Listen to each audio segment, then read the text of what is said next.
d'aujourd'hui, c'est un chrétien peut-il être riche? Un chrétien peut-il être riche? C'est un thème très intéressant. Alors, Genèse chapitre 1 et chapitre 2. Lisez tout, Genèse chapitre 1 et chapitre 2, vous allez voir, il s'agit de la création.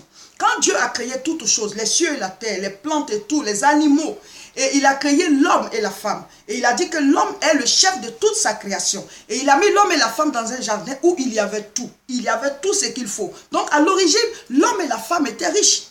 Voilà, certaines personnes dans leur marche avec Dieu croient que parce qu'elles sont pauvres, ça veut dire qu'elles sont humbles. L'humilité et la pauvreté, ce n'est pas le même sens.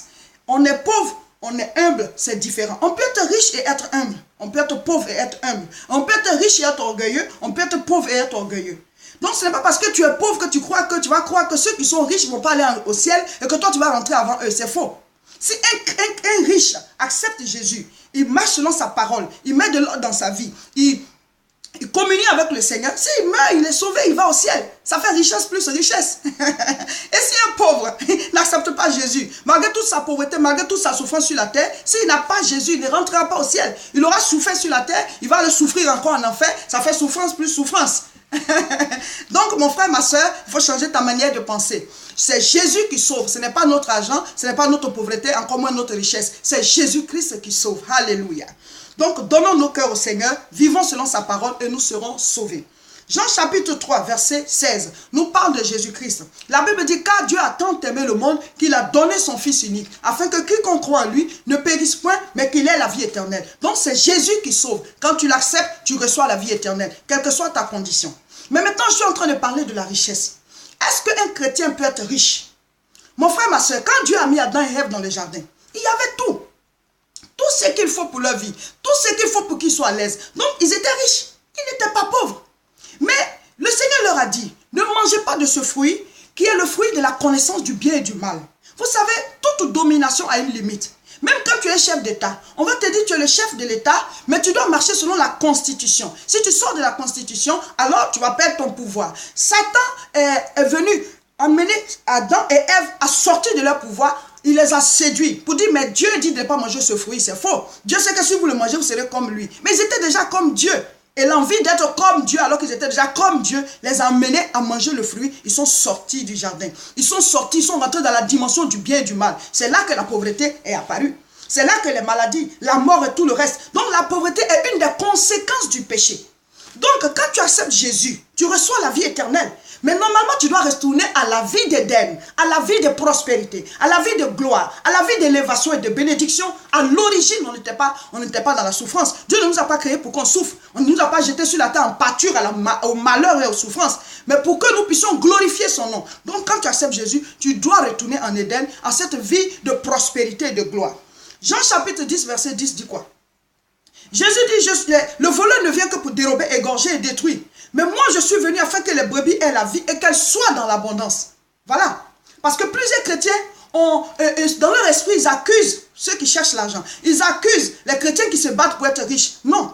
Mon frère, ma soeur, Jésus dit, la vie est la vie en abondance. Donc tu reçois la vie éternelle, mais maintenant tu dois recevoir l'abondance sur la terre. Afin que ta vie soit un témoignage pour que ceux qui n'ont pas Jésus puissent se dire, ah, Jésus donne tout. Non seulement il donne la vie éternelle, le salut après la mort, mais aussi pendant qu'on est sur la terre, il nous bénit. Donc ta vie va être un témoignage si tu es riche et prospère. Alléluia.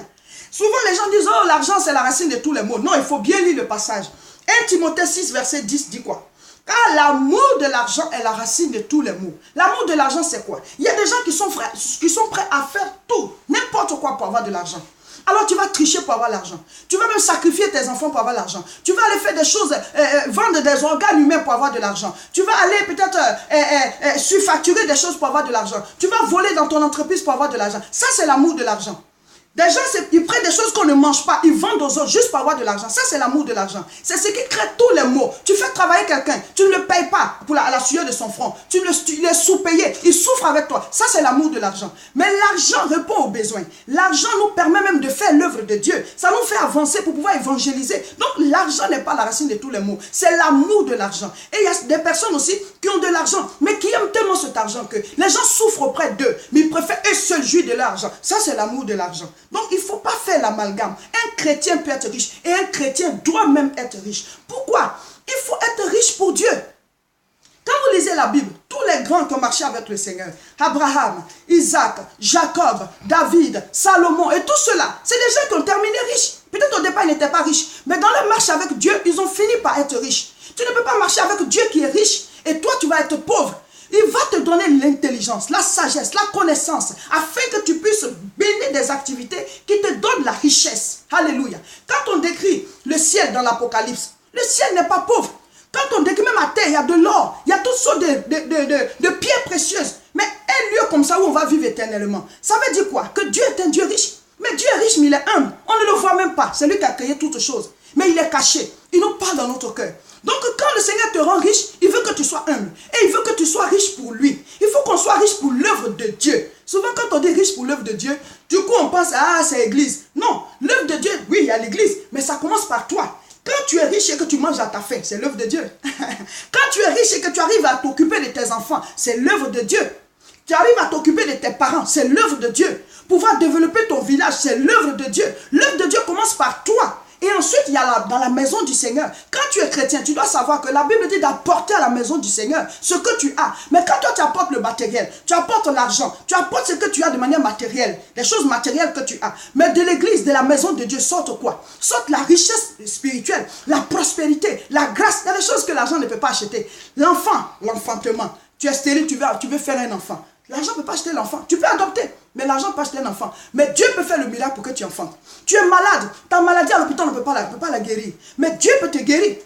Tu fais un commerce, tu as mis tout ce qu'il faut, mais ça ne marche pas. Il faut la grâce. Donc il y a des choses que Dieu, le monde ne peut pas te donner, l'argent ne peut pas te donner. Ça, tu vas chercher ça à l'église. Le salut, on ne l'achète pas. Amen. Donc toi, tu apportes le matériel dans la maison de Dieu, ce que tu as. Mais la maison de Dieu te donne quoi? Te donne la grâce, les choses spirituelles qu'on ne peut pas acheter. Alléluia.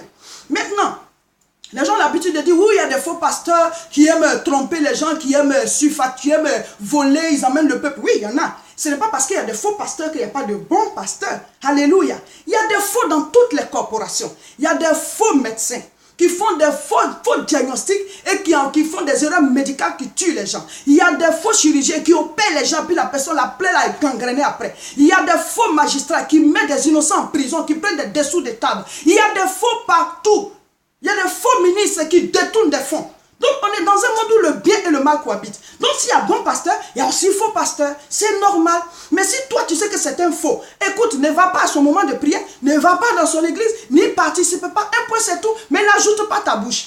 Parce que quand tu parles, si jamais c'est toi qui avais fait un mauvais jugement et que ce n'est pas un faux, tu prends un jugement contre Dieu. Parce que Dieu va te dire, tu t'attaques à lui. Donc quand tu vois que c'est flou, mon frère, éloigne-toi, ne parle pas, n'ajoute pas ta parole. Mais souvent, tu y vas et tu dis qu'il est faux, mais tu veux qu'il prie pour toi. Mais c'est ton argent que tu ne veux pas donner. Donc tu veux son onction, mais tu ne veux pas donner ton argent. Donc il y a un problème. Si tu sais que c'est un faux, tu n'y vas pas, un point, c'est tout. Mais souvent, on a des versets, on dit non, il ne faut pas donner, il ne faut pas donner. Mais on n'a pas de versets pour guérir. On n'a pas de versets pour notre propre délivrance. Tu veux que la personne te délivre, mais tu as les versets qu'il faut pour ne pas donner. Donc il y a un problème, mon frère. Donc si tu sais que la personne est de Dieu, donne pour l'œuvre de Dieu. Donne pour l'œuvre de Dieu. Pourquoi? Parce qu'on s'entretient, oui, c'est bon. Dieu veut qu'on s'entretienne. Mais il faut que ton argent participe à l'œuvre de Dieu. Ceux qui étaient sur la terre 100 ans auparavant, ils sont tous partis. 100 ans plus tard, nous, on va tous partir. Qu'est-ce que tu vas présenter à Dieu pour dire, quand moi j'étais sur la terre, voici ce que j'ai fait pour toi. Jésus va te dire, je suis mort pour toi. Toi, tu as fait quoi? À quoi a participé ton argent? Ce qui est à toi. Donc, tu peux être riche, mais il faut que tu sois riche pour Dieu. Et pour toi, et pour ta famille, mais aussi pour l'œuvre de Dieu. Il y a des endroits où l'évangile n'est même pas encore parti. Il y a des peuples qui ne peuvent pas recevoir la Bible parce qu'on n'a pas encore traduit la Bible dans leur langue. Il faut des gens pour financer ça. On veut faire des croisades d'évangélisation. Il n'y a pas de moto pour aller dans les zones très éloignées. Tu arrives dans la ville, mais pour aller dans ce coin, il n'y a pas de route. Il faut des motos. Il n'y a pas de moto. Il n'y a pas de groupe électrogène. Il y a tout ça qui manque. Nous qui sommes en Europe qui évangélisons. Quand tu dois prêcher l'évangile à un blanc, parce qu'il faut adapter l'évangile au niveau où tu es. Vous savez, l'évangile ne change pas, mais les stratégies d'évangélisation changent. C'est ça le problème. Quand Jésus il était là, il allait prêcher sur les montagnes. Pas parce qu'il a envie d'aller sur une montagne. Mais quand il est sur la montagne, l'écho envoie sa voix. Donc tous ceux qui sont en bas là, ils reçoivent l'évangile. Quand il se met sur l'eau comme ça, il monte dans la barque, il se met sur l'eau. Le vent, la brise qui vient là, envoie sa voix. Et tous ceux qui sont au bord de la plage reçoivent. Ça, c'était une stratégie. Mais ce qu'on prêche là, ça ne change pas. Mais la stratégie doit changer. Aujourd'hui, nous, on est en Europe. On a l'église en Europe. Mais quand tu vas annoncer l'évangile à un blanc, celui qui a la race blanche là, lui, quand tu es en train de lui parler comme ça, il te regarde d'abord. Ceux qui sont en Europe le savent. Le gars, il commence par tes chaussures, tes pieds. Il te regarde. Qu'est-ce qu'il fait? Il évalue. S'il voit que tu sembles pauvre, tu es comme un clochard, il se dit, ben, c'est parce qu'il souffre qu'il parle de Dieu. C'est ça le problème. Mais c'est pas qu'on va s'habiller cher, non. Mais il faut que tu sois de manière décente. Il faut que la personne voit que vraiment, c'est pas parce que tu souffres. Mais l'évangile, la bonne nouvelle, c'est pour le salut de quiconque croit, pauvre ou riche. Donc nous avons besoin que le peuple de Dieu puisse participer. Mais il faut que vous soyez riches pour ça. C'est pour ça qu'il faut travailler. Il faut travailler. Regardez les autres lieux de culte, les autres religions qui participent à construire leur lieu de culte. Qui participent, ce sont les fidèles. Alléluia. Mon frère, ma soeur, tu dois participer à l'œuvre de Dieu. Et pour ça, tu dois être riche. Nous, l'église évangélique à Moisson, on a lancé l'appel. Nous avons trouvé une salle. Nous devons meubler la salle. On a besoin de ton apport. Moi, j'ai 11 000 abonnés. Et plus, même sur ma page Réseau International Richesse. Il y a plus de 2 000 amis sur Facebook. À qui tous les jours, je mets les vidéos. Les gens, ils suivent. Plus de 13 000 personnes. Il faut seulement 80 personnes de 250 euros. Pour que nous puissions avoir 20 000 euros. Payer le matériel. Payer les chaises. Et tout et tout. Pour que les gens viennent dans un lieu décent. Et que ce soit blanc ou noir. Quand il arrive, il dit non. Ce n'est pas parce que les gens, ils sont pauvres. Ce n'est pas parce qu'ils sont trop riches. Mais l'évangile, là, son cœur est en paix, et puis il écoute, et puis il est sauvé. Ce sont ces blancs qui sont venus nous annoncer l'évangile avant. Mais aujourd'hui, Dieu nous envoie vers eux pour leur apporter le réveil. Le Seigneur ne fait point de favoritisme. Il peut utiliser tous les peuples. Mais toi qui m'écoutes, il faut que tu m'appelles, il faut que tu m'écrives. Inbox, ou bien tu m'appelles au 07 51 51 25 16 pour dire servant de Dieu, moi je vais participer à acheter les chaises, je vais participer à faire ceci, je vais participer à faire cela. Chaque fois que nous serons en train de prêcher, le Seigneur va te bénir. Vous savez, tu as une fois allé dans une église, tu as une fois écouté un pasteur prêcher. Là présentement tu m'écoutes, c'est avec un appareil que tu me reçois. Oui, moi je paye la connexion, j'ai l'appareil, je prends les enseignements et je t'envoie. Mais chaque fois que tu vas dans une église, la chaise sur laquelle tu t'assois, c'est quelqu'un qui a acheté. C'est pas descendu du ciel. Le micro avec lequel le pasteur a prêché, c'est quelqu'un qui a acheté le micro. Il ne faut pas toujours être spectateur, il faut être participant, acteur. Tu as déjà peut-être participé quelque part. Mais mon frère, ma soeur, tu peux encore participer. Alléluia. Donc appelle-moi pour participer à ce que nous sommes en train de faire. Un chrétien peut être riche. Et on a besoin que les chrétiens soient riches pour pouvoir financer l'œuvre de Dieu. Ce n'est pas les païens qui vont venir financer l'église. Ce n'est pas les païens, c'est nous les chrétiens. Mon frère, ma soeur. Maintenant, comment être riche? 2 Rois chapitre 4 à partir du verset 1. Allez-y lire l'histoire. Il s'agit d'un monsieur, on dit c'était un prophète, un chrétien. Et il est mort, il a laissé des dettes. Et les créanciers sont venus chercher ses enfants pour en faire des esclaves. Non mais comment? Comment on peut être chrétien, mourir et puis laisser des dettes au point où on peut prendre tes enfants pour en faire des esclaves? C'est la misère. C'est la souffrance. Mais il connaissait Dieu. Il était même homme de Dieu. Ça veut dire quoi? Il manquait de sagesse. Et sa femme est allée voir un prophète. Et le prophète lui a dit, qu'est-ce qu'il a chez toi? Elle dit, il y a un peu d'huile. Oh, juste un peu. Elle dit, il n'y a rien, mais il y a un peu d'huile. L'huile symbolise quoi? L'onction. L'huile symbolise quoi? Le Saint-Esprit. Mon frère, ma soeur, tu as le Saint-Esprit, tu ne peux pas être pauvre. La femme dit, je n'ai que de l'huile. Ça veut dire qu'ils ont sous-estimé la présence de Dieu dans leur vie. Tu sous-estimes le Saint-Esprit en toi. Est-ce que tu as demandé au Seigneur comment tu vas faire pour être riche? Est-ce que tu as demandé au Seigneur de te donner l'intelligence et la sagesse? Dieu a parlé à Jacob. Quand il était chez Laban. Et c'est quand le Seigneur lui a dit, fais comme ça, que Jacob est devenu très riche. Il a eu un troupeau en grand nombre. Il faut que Dieu te donne la révélation de ta richesse. Dieu a parlé à Joseph. Et Joseph a été celui-là qui a sauvé l'Égypte contre la famine. Il faut que Dieu te parle. Tu as le Saint-Esprit, tu ne l'as jamais interrogé. Seigneur, qu'est-ce que je peux faire? Qu'est-ce que je peux vendre pour être riche? Quelle activité? En plus de mon travail, qu'est-ce que je peux faire? Vous savez, devenir riche, c'est de créer une activité qui génère des revenus. Alléluia. Donc, l'homme de Dieu, le prophète, a dit à la femme là, l'huile que tu as là, va demander des vases, mets dedans et vends. Pour devenir riche, tu dois vendre quelque chose, mais quelque chose de bien. Toute activité commerciale consiste à vendre quelque chose. Alléluia. Donc, même si tu travailles quelque part, commence à réfléchir à ce que tu peux vendre qui peut te générer des fonds supplémentaires. Et c'est à ce moment que tu vas aller vers la richesse. Parce que la richesse commence par l'augmentation des revenus. Chers frères et sœurs, je vais continuer la vidéo plus tard par rapport à la richesse. Mais un chrétien doit être riche parce que nous avons besoin dans la maison de Dieu de participer pour que l'évangile touche tous les peuples afin que Jésus puisse revenir. Que Dieu vous bénisse. Partagez la vidéo et contactez-moi pour ceux qui veulent soutenir notre église ici pour pouvoir planter le décor pour délivrer les gens et prêcher la vie. À la prochaine.